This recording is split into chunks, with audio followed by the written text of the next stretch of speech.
최화영, 당신이 훔친 건 설인 하나가 아니었네. 우리 아버지 인생까지 훔쳤네. 그 말이 목구멍 끝까지 치밀어 오르는 순간 오장민은 손끝이 저릴 만큼 주먹을 꽉 쥐고 있었는데요. 드림그룹 봉사활동으로 아동복지센터가 북적이는 한복판에서 정숙희가 갑자기 걸음을 멈췄고 어린애처럼 떨리는 손가락으로 최화영을 가리켰습니다. 도둑이다. 토끼 도둑이다. 우리 토끼 데려갔다. 그 순간 공기가 뚝 끊겼어요. 최화영은 순식간에 얼굴빛이 날아갔고 마대창은 웃음기 없는 눈으로 정숙희를 바라봤습니다. 오장민은 그 말 한마디를 듣는 순간 이미 알고 있던 비밀 하나가 머릿속에서 완전히 다른 진실로 뒤집히는 걸 느꼈습니다. 최화영이 마서린을 훔쳤다는 사실은 이미 알고 있었어요. 그런데 왜 하필 마서린이었는지, 왜 그 아이를 그렇게 자기 목숨줄처럼 움켜쥐고 살았는지, 그 이유가 그 자리에서 너무 끔찍하게 이어져 버린 겁니다. 문 밖에서 들었던 정숙희라는 이름, 마동석 이야기, 오복길이 친부가 아니라는 사실, 그리고 지금 최화영을 보고 무너지는 엄마까지 한 줄로 묶이는 순간 오장민은 자기 심장이 자기 것이 아닌 것처럼 뛰었습니다. 마서린이 마동석의 핏줄이라 최화영이 데려간 거라면 자신 역시 동석의 딸일 수 있다는 뜻이었으니까요. 그렇다고 당장 달려들 수도 없었습니다. 지금 여기서 터뜨리면 정숙의 말은 아픈 사람의 헛소리로 오장미 분노는 질투에 미친 여자의 발작으로 덮일 게 뻔했거든요. 그래서 오장미는 숨을 삼킨 채 피하는 척 고개를 돌렸지만 그 눈빛만큼은 완전히 달라져 있었습니다. 이제 최화영을 흔드는 정도로는 안 되겠다고 엄마와 마동석 사이에 묻힌 과거를 자기 손으로 찢어 꺼내겠다고 결심하고 있었으니까요. 구독과 좋아요 한 번만 눌러주세요. 오늘 이야기는 진짜 첫 장면이 끝이 아니라 시작이거든요. 지금부터 나오는 말 한마디, 표정 하나, 이름 하나가 다 증거가 되고 다 배신으로 바뀌게 됩니다. 불길한 냄새는 사실 전날 아침부터 났습니다. 아시아 여성 CEO 3인 수상 축하 이야기가 사무실 안을 돌고 있었는데요. 오장민은 겉으로는 아무렇지 않은 척 서류를 넘기다가 괜히 웃으며 말을 툭 던졌습니다. 우리 엄마 미모에 애인이 없을 리가 없잖아요. 애인이 꽃다발은 해줄 테니까 보석 선물이나 해줄까? 그냥 지나가는 농담 같았는데 그 말을 듣는 진홍주 눈빛이 순간 번쩍했습니다. 최화영한테 눌리고 강백호에게 차이고 오장미만 보면 속이 뒤집히던 진홍주에게는 그 한마디가 이상하게 꽂혔거든요. 이름 하나, 선물 하나, 타이밍 하나만 맞으면 최화영 심장을 찌를 수도 있겠다는 계산이 바로 섰습니다. 진홍주는 사무실을 나오자마자 염산월에게 전화를 걸었어요. 엄마, 최 대표한테 한 방 먹일 방법 찾았어. 염산월은 또 무슨 허당 같은 짓을 하려는 거냐고 핀잔을 줬지만 최화영에게 깔아뭉개진 세월이 쌓일 대로 쌓인 여자답게 귀는 이미 열려 있었습니다. 결국 두 모녀는 사람을 직접 들이받는 대신 숨겨둔 관계를 건드려 표정부터 무너뜨리는 쪽으로 마음을 모았습니다. 대단한 폭로가 아니어도 상관없었어요. 최화영이 가장 불편해할 이름 하나만 던져도 충분하다고 생각했으니까요. 그날 저녁 진홍주는 일부러 집 안으로 꽃다발 하나를 들고 들어왔습니다. 대표님 앞으로 온 건데요. 집 앞에서 받았어요. 최화영은 늘 그래왔듯 우아한 척 꽃다발을 받았지만 안쪽에 꽂힌 메모를 보는 순간 손끝이 딱 굳어버렸습니다. 거기엔 강남봉 이름이 적혀 있었거든요. 그걸 본 오장미가 모르는 척 눈을 크게 뜨며 읽었습니다. 강남봉. 기다렸다는 듯 진홍주가 받았죠. 강남봉 교수요? 오장미는 한 번 더 찔렀습니다. 누구야? 진짜 엄마 애인이야? 그 말에 최화영은 웃는 척했지만 입가가 너무 빨리 굳어버려 오히려 더 수상했어요. 드림그룹 리조트 프로젝트 도와주시는 교수님이야. 애인이라니. 가정 있는 분이야. 부정은 빠를수록 티가 나는 법이잖아요. 정말 별일 아닌 이름이면 그렇게까지 카드 모서리를 구겨가며 말할 필요가 없었을 텐데 최화영은 괜히 태연한 척하다가 손부터 떨리고 있었습니다. 오장민은 그걸 보고 다시 한번 확인했습니다. 최화영은 아무 이름 앞에서나 흔들리는 여자가 아니라고요. 들키면 끝장나는 이름, 덮어야 사는 관계. 그 앞에서만 저 여자는 표정이 무너졌습니다. 그 무렵 한영자는 남편 강남봉이 또 채화영 주변에서 어른거린다는 사실만으로도 속이 뒤집히고 있었습니다. 강남봉은 아내가 회사 쪽 사람과 접촉했다는 말을 듣고도 미안해하기는커녕 불같이 화부터 냈죠. 자기가 떳떳한 남자라면 아내를 안심시키는 말이 먼저 나왔을 텐데 강남봉은 그날따라 채화영 심기부터 걱정하는 사람처럼 날이 서 있었습니다. 한영자는 그 태도에서 더 깊은 냄새를 맡기 시작했고 강준호는 집안 공기가 이상하게 움직이는 걸 느끼면서도 모른 척했습니다. 하지만 오장미가 멍한 얼굴로 멀리 보는 순간만큼은 시선을 떼지 못했어요. 강준호는 원래 남의 감정에 끼어드는 남자가 아니었는데 이상하게도 오장미가 흔들리는 날엔 자기 심장도 불편해졌거든요. 강백호는 그날따라 더 예민했습니다. 병실에 누워있는 오장미를 떠올릴수록 마음이 편치 않았고 이상하게도 집안 곳곳에서 자꾸 설명 안 되는 불안이 감돌고 있었거든요. 이강혁도 마찬가지였어요. 채화영을 그림자처럼 따라다니는 사람답게 그가 꽃다발 메모 하나에 흔들리는 순간을 누구보다 먼저 봤습니다. 그리고 그 흔들림을 본 순간 이강혁은 자기 여신이 두려워하는 과거가 아직 살아있다는 걸 직감했죠. 그날 밤 양금순이 오장미 방에 음료를 들고 들어왔습니다. 아무렇지 않게 컵을 건네는 줄 알았는데 손목을 툭 놓치는 바람에 차가운 음료가 옷자락과 바닥에 와르르 쏟아졌어요. 오장미는 생각할 틈도 없이 무릎부터 굽혀 바닥을 닦았습니다. 바로 그 순간 양금순 눈빛이 바뀌었습니다. 내가 바닥을 닦아? 너 설인이 아니지? 그 한마디에 오장미 심장이 철렁 내려앉았죠. 진짜 마설인이라면 짜증부터 냈을 겁니다. 하지만 장미는 평생 몸에 밴 생활력 때문에 자기도 모르게 자기 손으로 치우고 있었거든요. 처음엔 아니라고 버텼지만 양금순 표정이 너무 날카로웠습니다. 적당히 떠보는 눈이 아니라 거의 확신을 한 사람의 눈이었어요. 오장미는 그제야 태도를 바꿨습니다. 아줌마, 나 지금 넘기면 아줌마 인생도 그대로예요. 그런데 나 도와주면 여기서 끝낼 수 있어요. 미국에 있는 자식들한테 갈 수 있게 해드릴게요. 양금수는 헛웃음을 쳤지만 눈밑이 먼저 흔들렸습니다. 참고 살고 참고 살고 자식들 유학비 보내느라 자기 인생 다 갈아 넣은 사람한테 그 말은 너무 아픈 유혹이었으니까요. 오장미는 거기서 멈추지 않았습니다. 나 돈 때문에 이러는 거 아니에요. 우리 엄마 때문이에요. 우리 엄마 망친 사람들 얼굴 제대로 보려고 여기까지 왔어요. 여기서 결론 내리기엔 너무 빠르죠? 이제부터 진짜입니다. 양금수는 한참 말이 없었습니다. 그러다 아주 낮게 물었어요. 끝까지 갈 거야? 오장미는 그 질문에 망설이지 않았습니다. 끝까지 갈 거예요. 누가 다치더라도 누가 울더라도 이번엔 제가 멈추면 안 돼요. 그 대답이 양금순 속을 건드렸습니다. 평생 남편 폭력 견디고 자식들만 보고 살아온 여자한텐 누군가를 위해 미쳐버릴 만큼 버티는 표정이 제일 아프게 보이는 법이거든요. 결국 양금수는 조건을 걸었습니다. 약속 어기면 나도 너 안 봐줘.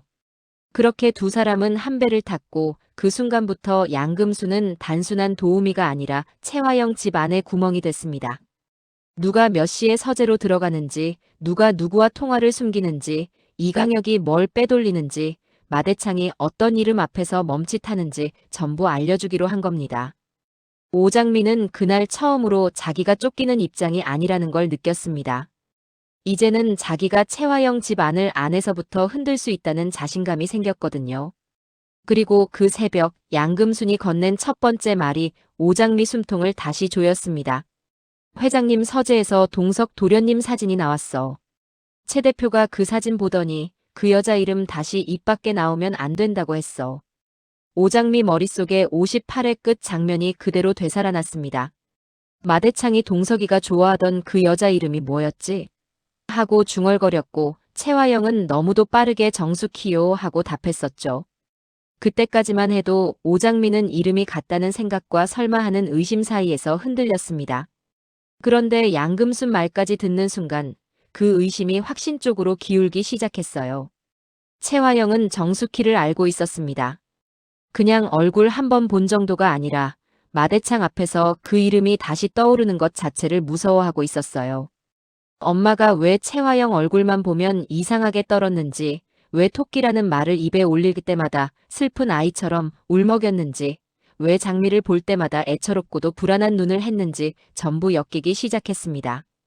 그 순간 오장민은 자기 안에서 처음으로 무서운 생각을 했습니다. 혹시 내가 그토록 모르고 살았던 아버지가 마동석일 수도 있는 건 아닐까? 혹시 채화영이 붙잡고 놓지 못한 건 단순히 설인이 아니라 마동석이 남긴 핏줄 그 자체였던 건 아닐까? 그 생각이 머리를 치자 장민은 한동안 손끝을 움직일 수도 없었습니다. 같은 시각 마대창 쪽에서도 작은 균열이 시작되고 있었습니다. 그는 오래전 정숙희를 직접 만난 적은 없었지만 마동석이 제 아버지 뜻까지 거스르며 만나려 했던 여자가 누구인지 끝내 궁금해했던 사람이었죠. 겉으로는 아들 인생까지 통제하던 냉혈한처럼 굴었지만 속으론 아들이 그렇게까지 미친 듯 지키려 한 여자가 어떤 얼굴인지 한 번쯤 알아보려 했었습니다. 직접 보진 않아도 비서를 시켜 자료를 올리게 했고 그때 분명 사진 한 장을 본 적이 있었어요. 시간이 흘러 기억은 흐려졌지만 이름과 인상 한 조각은 마음 어디엔가 남아 있었던 겁니다. 그래서 아동복지센터 봉사활동날 정숙희가 채화영을 보며 토끼 도둑이다 하고 중얼거리는 순간 마대창은 짜증보다 먼저 묘한 낯익음을 느꼈습니다. 하지만 그 자리에서 바로 기억이 선명해진 건 아니었어요. 그래서 마대창은 얼굴을 굳히며 비서에게 낮게 말했죠. 시끄럽군. 대체 어느 업체 사람이야? 확인해. 비서는 급히 움직였고 잠시 뒤 돌아와 말했습니다. 수키네 반찬가게라고 합니다. 바로 그 순간 마대창 표정이 미세하게 멈췄습니다. 수키네 반찬가게. 수키. 그 이름이 귀에 꽂히자 오래전 서류 위에서 흘끗 봤던 사진 한 장, 동성 눈빛이 달라졌던 이유, 아들이 말없이 감췄던 여자 이야기가 한꺼번에 스쳤거든요. 마대창은 다시 멀리 서 있는 정숙희 얼굴을 바라봤습니다. 그리고 속으로만 중얼거렸습니다. 설마 동석이가 좋아했던 여자가 저 여자였던 건가? 그 와중에 봉사활동 일정은 아이러니하게도 모두의 계획을 한자리에 끌어모았습니다. 채화영은 대회 이미지 세탁할 기회라며 누구보다 앞장섰고 마대창도 그룹 이름이 걸린 행사인 만큼 직접 움직였습니다. 진홍주와 염산월은 좋은 사람인 척 웃는 채화영 얼굴이 얼마나 위선적인지 두 눈으로 보겠다며 따라붙었습니다. 그런데 하필 그날 수키네 반찬가게에서 복지센터로 도시락 100개를 넣는 일정이 겹쳐버렸습니다. 배달 오는 길에 정숙희를 혼자 둘 수가 없어서 태숙, 태평, 보라까지 같이 움직였고 오장민은 그 사실을 뒤늦게 알고 얼굴이 굳었습니다. 가족들이 자신을 보면 안 되고 하필 마대창과 드림그룹 사람들까지 다 있는 자리에서 정숙희가 채화영을 알아보고 입을 열면 판이 너무 빨리 뒤집힐 수 있다는 걸 오장민은 본능적으로 알아버렸거든요. 그래서 오장민은 먼저 이강혁 움직임부터 읽었습니다. 역시나 채화영은 멀리서 정숙희 얼굴을 보는 순간 피가 빠진 사람처럼 굳더니 낮은 목소리로 명령했어요. 저 사람들 회장님 쪽으로 못 오게 해. 서린이는 여기서 빼. 이강혁은 바로 움직였습니다. 말이 필요 없는 충견답게 사람들을 자연스럽게 가로막고 동선을 비틀어버리려 했죠. 오장미도 피하는 척 몸을 숨겼습니다. 그런데 바로 그때 정숙희가 멈춰섰습니다.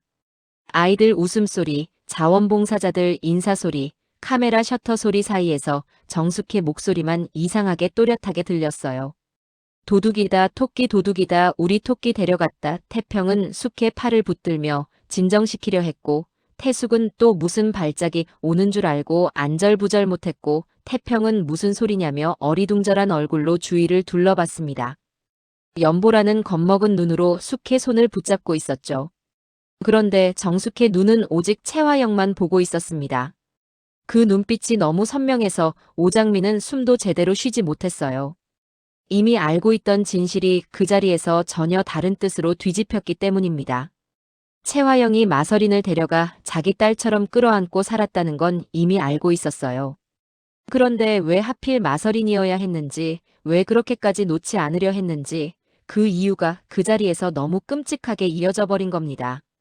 정숙희가 다시 토끼 도둑이다, 토끼 데려갔다 하고 채화영을 가리키는 순간 오장민은 숨이 턱 막혔어요. 수키가 말한 토끼가 서린이라는 건 이미 알고 있었으니까요. 그런데 그날 오장미가 진짜로 알아버린 건 따로 있었습니다. 채화영이 왜 하필 서린을 데려가 자기 딸처럼 끌어안고 살았는지, 그 이유가 마동석의 핏줄 때문일 수도 있다는 생각이 처음으로 선명해진 거예요. 그리고 그 순간 오복길이 친부가 아니라는 사실을 알고 있던 오장미는 자신 역시 마동석의 딸일 수 있다는 의심까지 피할 수 없었습니다. 마대창도 그 장면을 그냥 흘려듣지 않았습니다. 뭐라고? 누가 누구를 데려가? 그 한마디가 떨어지자 채화영 얼굴이 하얗게 질렸고 염산월은 이게 단순 소란이 아니라 묻힌 과거가 움직이는 소리라는 걸 직감했습니다. 진홍주도 처음으로 웃지 못했어요.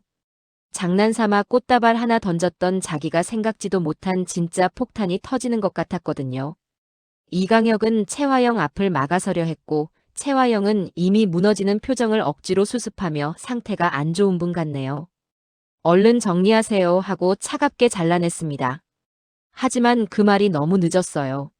소라는 금방 잦아들었지만 이미 다들 봐버린 표정이 있었으니까요. 특히 마대창은 수키네 반찬가게라는 이름을 들은 뒤부터 자기 아들이 한 번도 끝내 포기하지 않으려 했던 그 여자 얼굴이 지금 저 사람과 겹치는 건 아닌지 마음속에서 계속 되짚고 있었습니다. 오장미는 그 광경을 보며 드디어 확신했습니다. 문 밖에서 들었던 정숙희 이름이 우리 엄마 이름과 같은 게 아니라 진짜 우리 엄마 이름이었던 거예요. 그리고 채화영이 저렇게까지 흔들린 이유는 정숙희가 공개된 자리에서 자신을 향해 토끼 도둑이라고 외쳤고 그 말이 마대창 앞에서 터져버렸으니 더는 가볍게 넘길 수 없었던 거예요. 채화영은 이미 오래전부터 정숙희와 마동석 관계를 알고 있었고 마동석이 남긴 핏줄을 자기 손으로 움켜쥐기 위해 마서린을 데려간 여자였던 겁니다. 그렇다면 자기도 예외일 수 없었어요. 오복길이 친부가 아니라는 사실을 알고 있던 이상 오장미는 자기 뿌리 역시 마동석 쪽으로 이어질 수 있다는 생각을 더 이상 밀어낼 수가 없었습니다. 그래서 오장미는 당장 뛰어나가 저 사람 우리 엄마예요. 라고 외치지 않았습니다. 그랬다간 또 미친 사람 말로 덮고 아픈 사람 헛소리로 묻어버릴 게 뻔했거든요. 대신 더 무서운 결심을 했습니다. 엄마 입이 아니라 채화영 손이 숨긴 증거로 끝내겠다고요. 양금수는 그 눈빛을 보고 알았습니다. 이제 이 집안에서 먼저 무너질 사람은 오장미가 아니라 채화영이라는 걸요. 그리고 마대창 역시 아직 확신까진 아니어도 아주 오랜만에 자기 아들 이름이 살아 돌아오는 불길한 느낌을 떨쳐내지 못하고 있었습니다. 그날 밤 돌아가는 차 안에서 누구도 먼저 말을 꺼내지 못했습니다. 채화영은 침묵으로 버티며 이강혁에게 눈빛만 보냈고 이강혁은 이미 서재와 금고 오래된 사진과 편지, 비밀 연락처까지 다 정리할 준비를 시작했습니다. 진홍주는 자기가 건드린 판이 자기 힘으로 감당 못할 때까지 커졌다는 걸 뒤늦게 깨닫고 겁을 먹었고 염산월은 이제야 진짜 기회가 왔다는 탐욕 때문에 눈빛이 번들거렸습니다. 한영자는 아직 모든 걸 모르지만 강남봉이 무너질 날이 가까워지고 있다는 걸 어렴풋이 느끼고 있었죠. 그리고 오장미는 혼자 마음속으로 딱 한 문장만 되풀이했습니다. 채화영, 이번엔 내가 도망칠 구멍이 없어. 마서린을 왜 데려갔는지, 엄마를 왜 망가뜨렸는지, 마동석을 왜 지워버렸는지 그 세 가지 다 내 입으로 뱉게 만들 거야. 과연 오장미는 다음에 마대창 앞에서 출생의 비밀을 먼저 꺼내게 될까요? 아니면 양금순과 손잡고 서재족 오래된 사진과 편지부터 손에 넣게 될까요? 여러분이라면 지금 오장미가 바로 폭로해야 한다고 보시는지 아니면 채화영이 절대 도망 못 갈 증거를 더 잡아야 한다고 보시는지 댓글로 꼭 남겨주세요. 이번에는 진짜 토끼 도둑이 훔쳐간 과거가 아니라 숨겨진 아버지의 이름까지 들통날 차례입니다. 구독, 좋아요는 다음 영상 제작에 큰 힘이 됩니다. 구독 꼭, 좋아요 꼭 부탁드려요.